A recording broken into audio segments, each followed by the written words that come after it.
Cougar fans, it is time. Touchdown! What a grab! It's time to raise your colors, raise your voice, and join in on the Raucous Roundtable about your favorite team, the BYU Cougars. 20, 15, 10, 5, touchdown! It's time to tailgate. Cougar Tailgate, where BYU sports fandom lives. And here's your host, Lauren McClain. What's up, Cougar Nation? I'm Lauren McClain, and we're here to tailgate with you, doing what we do best, talking all things BYU Cougars. For today's roundtable discussion, we have Brian Logan. What's up, B-Lo? What's going on? And Hema Heimuli. What's up, Hema? Aloha. Thanks for being here with me, guys. We're starting the show talking hoops before transitioning into football, and once again, we have two basketball Big experts. basketball guys.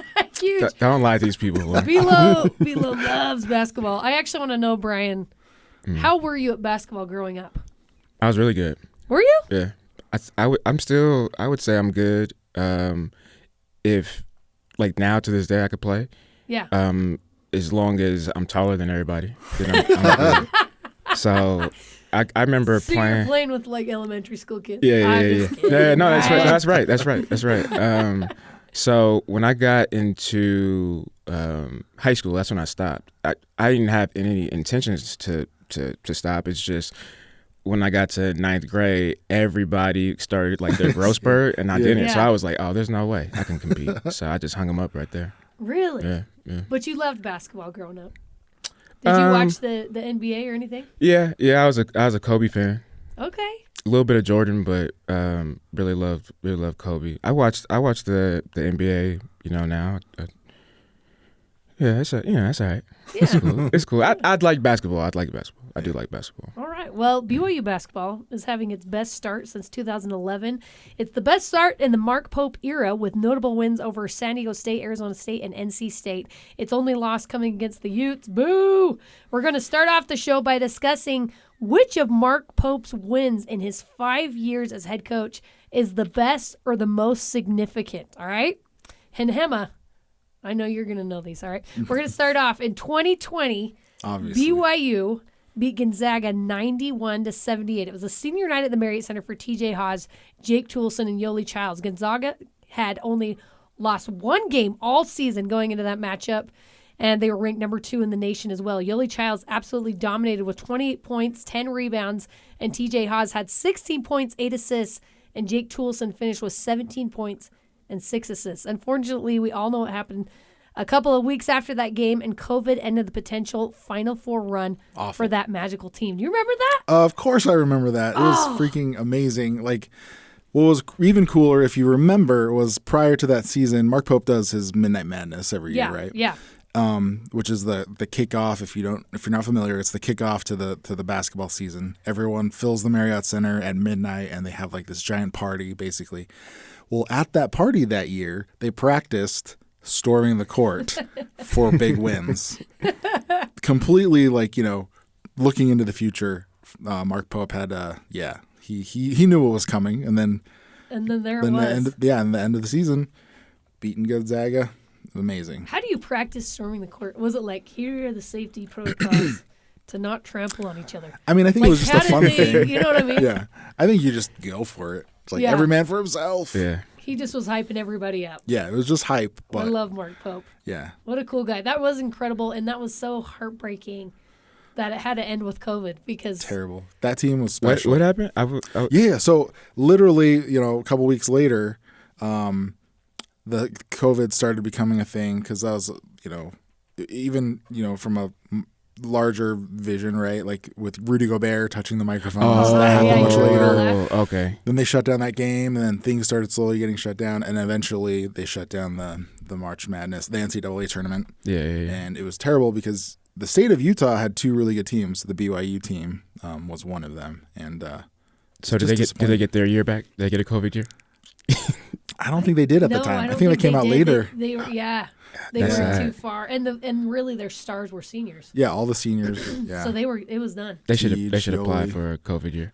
I know. Yeah, come man. back now. That'd Can be you great. imagine? Jake Toolson, Man, Alex Barcelo, bring it back. All right, the other one is in 2022. BYU beats Creighton 83-80. BYU had a double-digit lead in the second half, but Creighton's press caused the Cougars to crumble. BYU barely hung on to win this matchup, led by Rudy Williams, who finished with 26 points in the game. Creighton would eventually lose on a late controversial foul call to San Diego State in the Elite Eight. So Creighton went very far that year in 2022.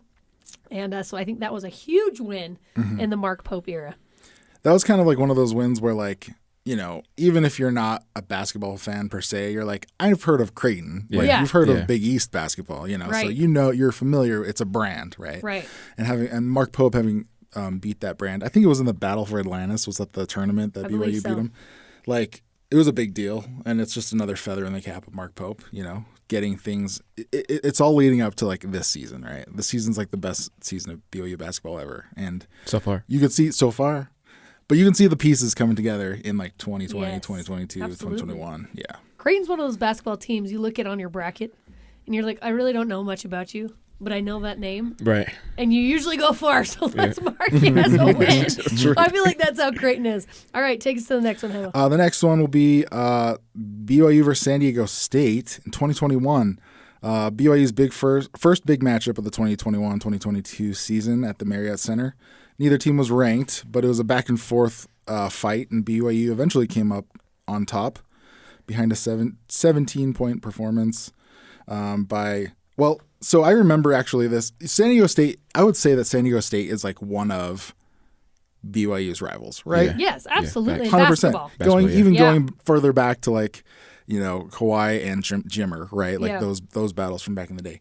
And even that 2021 squad was really tough too. I think they were the tournament team, right? That made it to the finals. Was it that season? I'm trying to remember. Yeah, I can't remember. They go far so They much. often, yeah. Mm-hmm.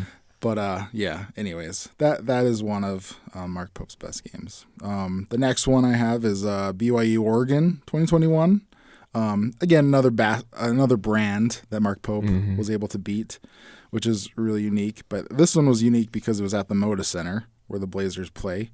And BYU just smoked them. They were 37-18 at the half, and Alex Barcelo led the team with 25 points. So, and Oregon was supposed to be a really good team that year, but I believe that BYU lost to UVU the next game. Yeah, that's right.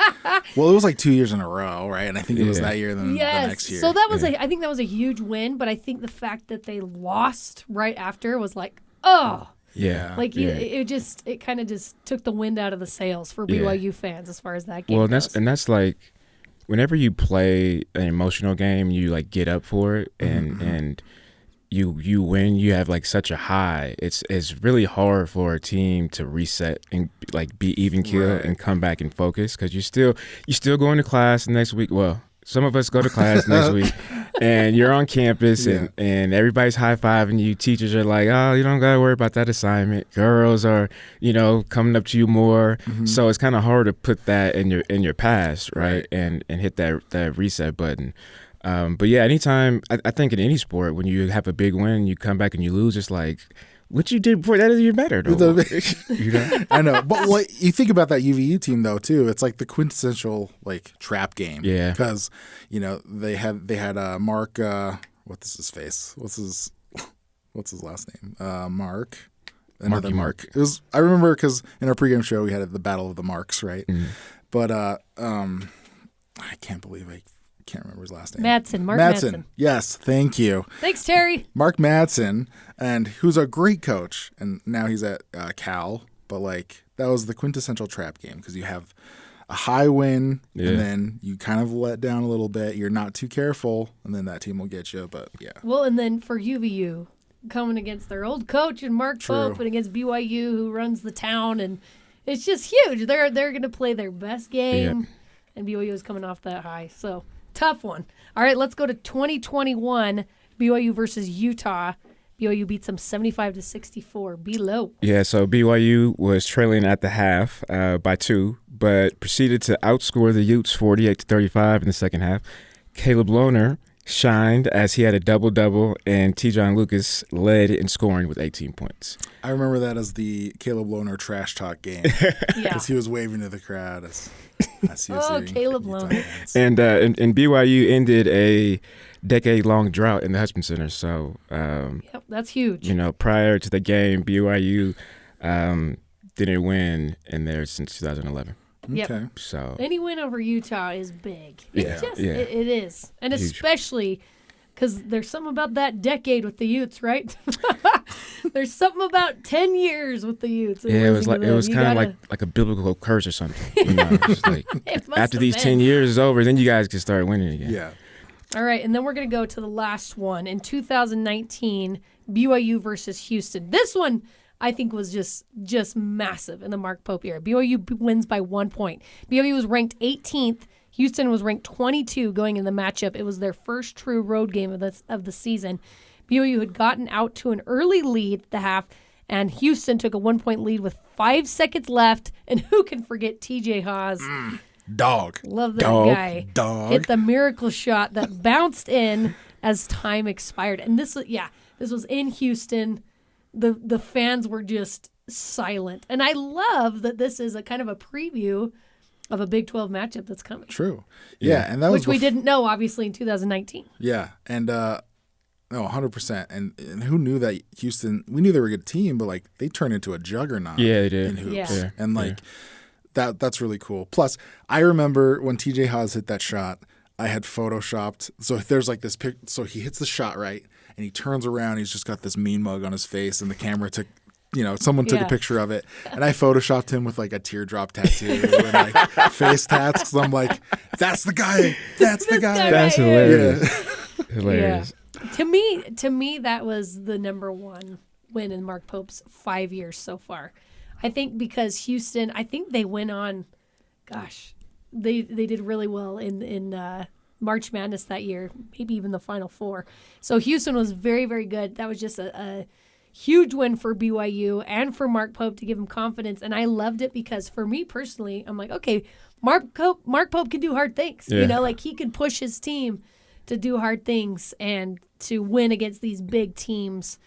And who knows, maybe that was one of the things that looked really good for BYU's favor coming into the Big 12, right? Yeah, I think like Hema said earlier, you see these splashes of greatness, right? Of being able to go toe to toe with these brand name schools and these juggernauts, but then you also see some shortcomings as well. So it does seem like it's all getting put together this year, and I think at times, especially like for BYU coaches, it's hard to hit that stride.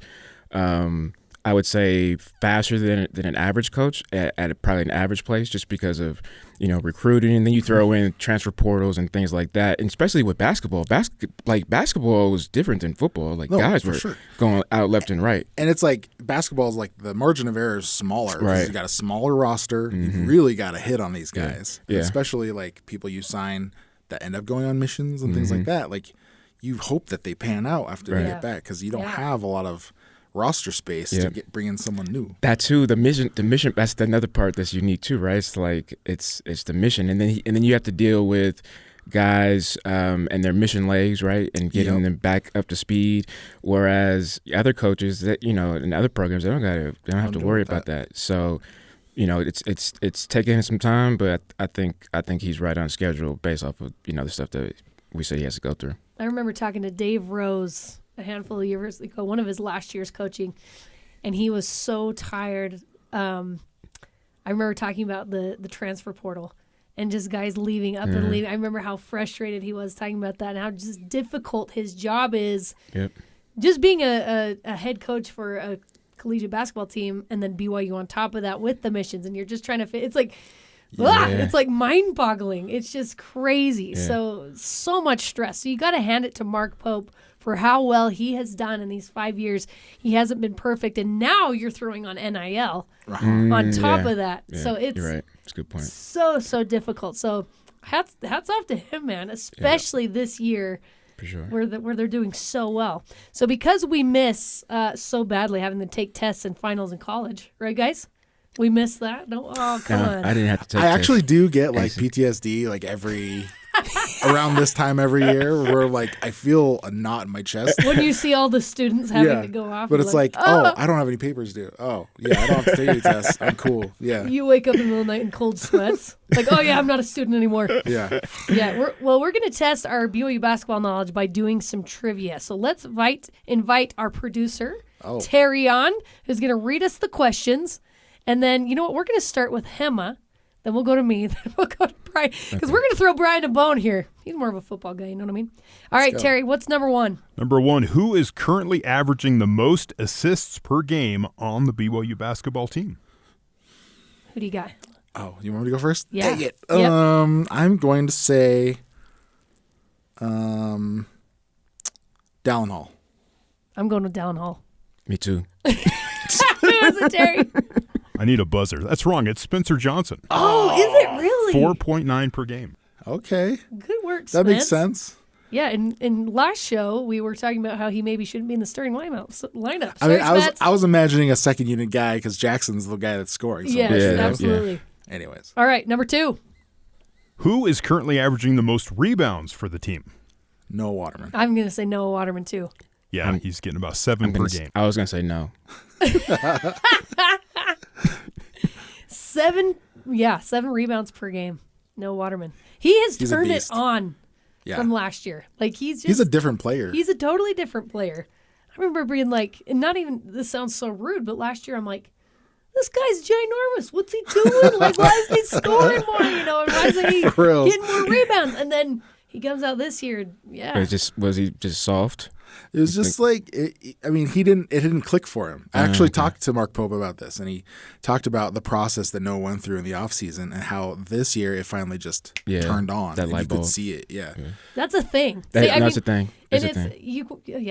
you hope that's a thing. And sometimes it's hard to buy into that. You're like, they can't just switch from, No, you literally do. And there's some that do. It's crazy. And when that happens as a player, it's the best feeling because the game slows down. That's what's happening. You're like in the zone. It's like when you start playing. It's like you're like in the Matrix. Little sports. You're Neo. You know what I mean? Yeah. You start anticipating. Neo Waterman. I like that. Yeah. So that's good. And the thing with the coaches, you just got to try to accelerate that process in your player development. As quickly as possible. I love it. All right, what's our next one? Next question. Which NBA team did Coach Mark Pope spend the majority of his time in the NBA with? That's the Bucks, right? Milwaukee Bucks. I'm going to choose a different answer. I'm going to say Pacers. Brian? I'm going to say the 49ers. 49ers. The Bucks. He spent 108 games. Okay. Yeah. He went to the playoffs with the Bucks. All right, the next one. Over or under, Mark Pope averaged 2 points per game in the NBA for his career. I'm going to go I'm slightly going to say under. I'm going to say under, too. Sorry, Mark. He's said it. He's like, Under. 1.9 Yeah. let's go. Yeah, slightly. All right, what's the next one? Over under in 11 games, BYU has made more or less than 130 3-pointers. 133 pointers I- in 11 games? I'm going to say that's a lot, but I'm gonna say over. They've been raining threes. I'm going to go over. I'm going to say under. Over 137. Hey! Okay. That's a lot of threes. Dang. That is crazy. All right, here's the last one. Let's hear it. Which ACC school did Mark Pope coach at before he became an assistant under Dave Rose? I mean, I know this. It's Wake Forest. Is it Wake Forest? Yeah. Okay. I was going to say Syracuse or something like that. Am I correct, Terry? It's Wake Forest. Yes, it's Wake Forest. Yay! Nice. Hey, you got, pretty good. Brian, We're big hey. basketball guys. Yeah, Huge basketball that. guys. Well, I'm an athlete, so. Yeah. All right, guys, we're going to take a quick break, but when we come back, we're going to transition to football, something y'all might know a little bit more about, and we're going to talk about how much do stars really matter. This is Cougar Tailgate.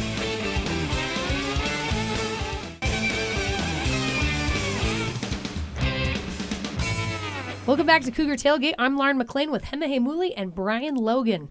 It's portal season and commitment season. Fans are eager to see how many stars are next to recruits' names as they sign with BYU. But it brings up a question. Does the number of stars next to a recruit's name actually matter? Let's talk about some of BYU's biggest recruits in recent years.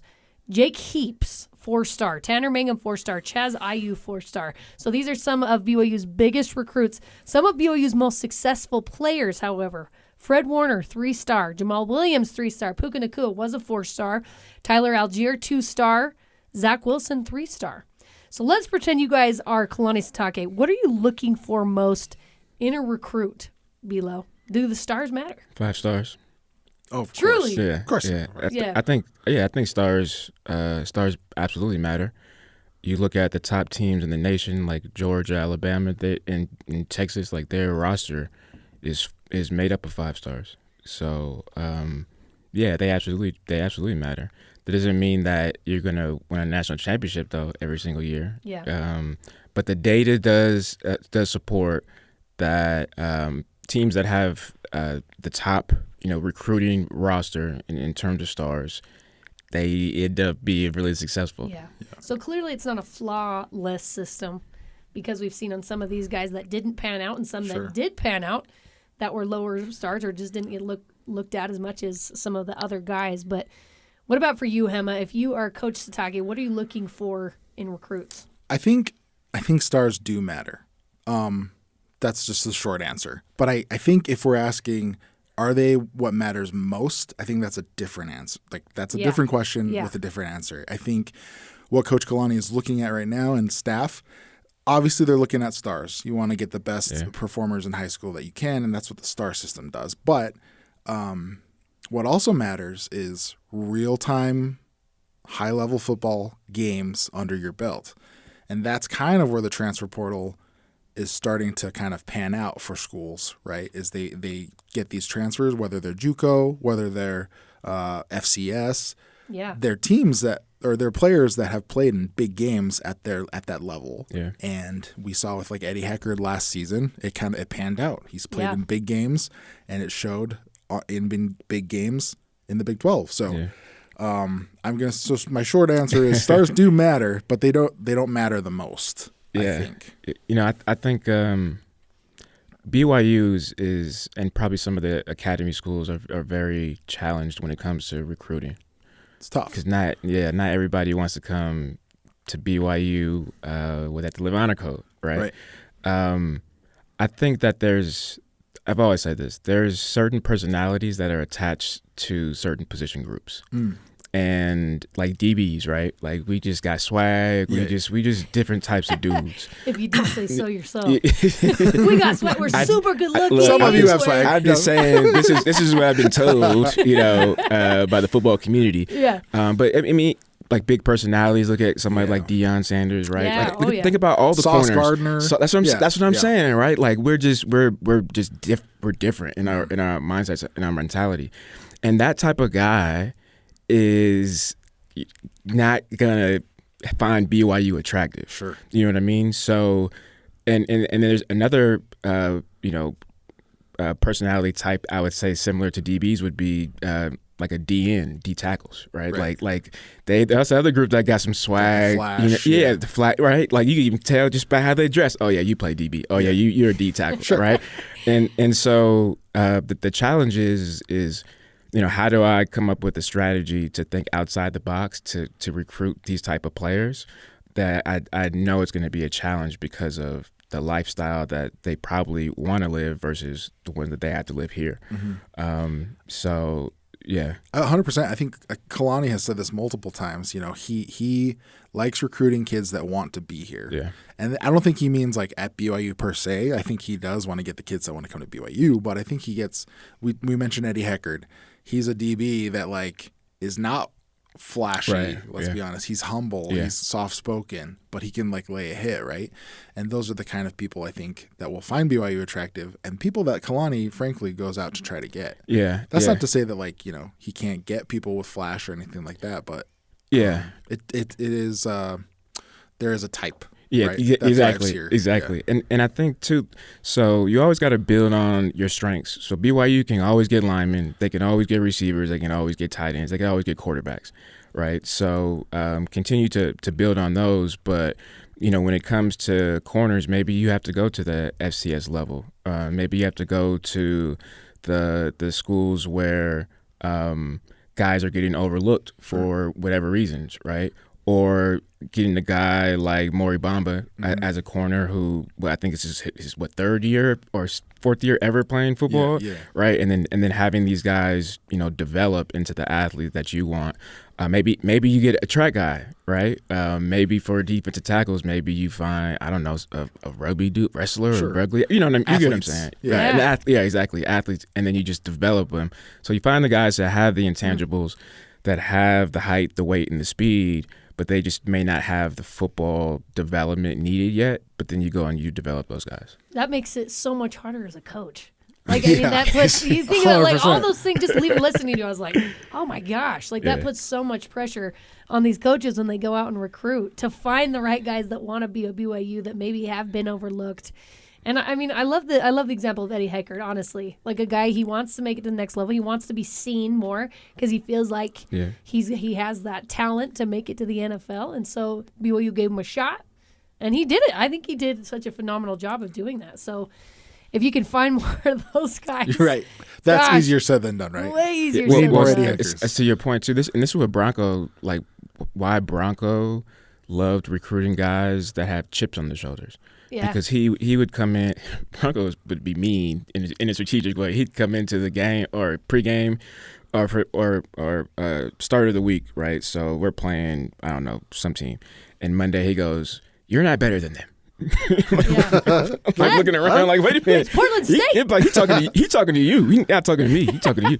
And he would say, they're faster, they're bigger, they're stronger, but they're not going to be more disciplined. They're not more disciplined than you guys. They're not more determined than you guys. They don't outwork you guys. So keep those three things in mind as you are, preparing for this team.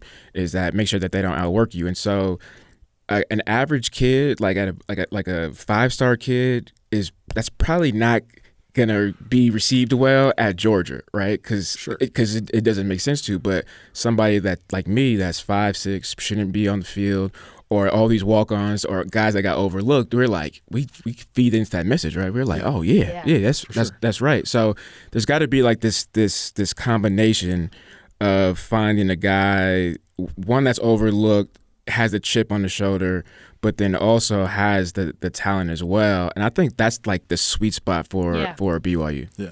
So I want to ask you, Bilo, because you guys had that, a lot of you had that chip on your shoulder. You were overlooked, and you feel like you had to prove yourself. What was your reaction when one of these higher star recruits would come into BYU?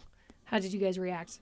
A Jake Keeps, right? Yeah, I'd said the first thing I said to Jake was, "What are you doing here?" I was like, why are you here? And I was like, you had offers from where? Tennessee, USC, everywhere. Yeah, offers everywhere. And I was like, why you choose BYU, man? What the heck is wrong with you? He was like, what? I was like, I would have been at USC. I would have been at Tennessee. But then, as I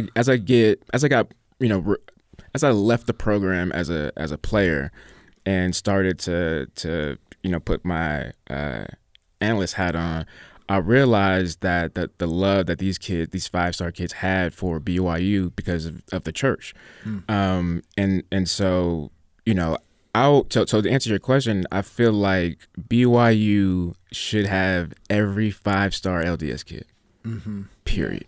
Yeah. Period. That should be that's got to be a strategy. And I don't know what that looks like, but when like having Jake Heaps and seeing some of the other guys that are 5-stars, and I'm like, you passed up all these schools for BYU.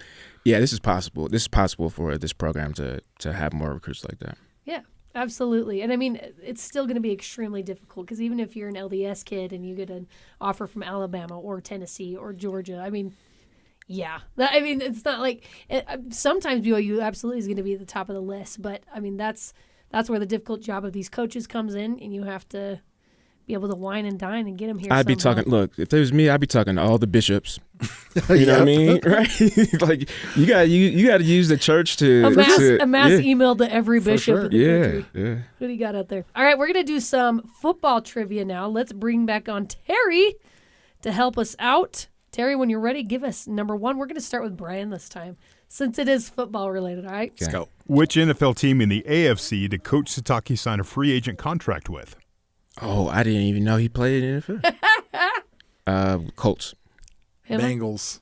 I'm going to go with Bengals just because Hema knows him so well. It was the Bengals. All right. Good job.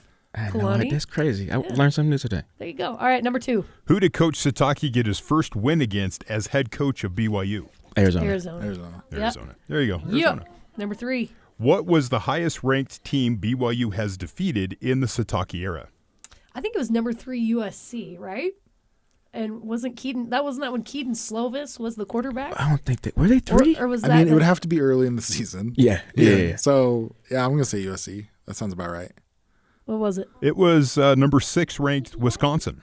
Oh, so what was USC? They were, See, I think they were were ninth top or 10. something. Yeah, I didn't think that. They I were didn't top think. 10 though. I don't think USC. Wisconsin. That was when Tanner Mangum went in there, and they were having kind of like not a great season, and then they went in and took down Wisconsin. You guys remember that? Yeah. Yeah, because before the new head coach for USC came, right? Jay Hilton?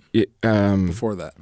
Lincoln Riley now. Yeah, before Lincoln Riley came, like USC haven't been ranked in the top 3 or 5 since Yeah, that's probably. Yeah. Jesus died. Yeah, you know. that's probably. Or Reggie Bush, right?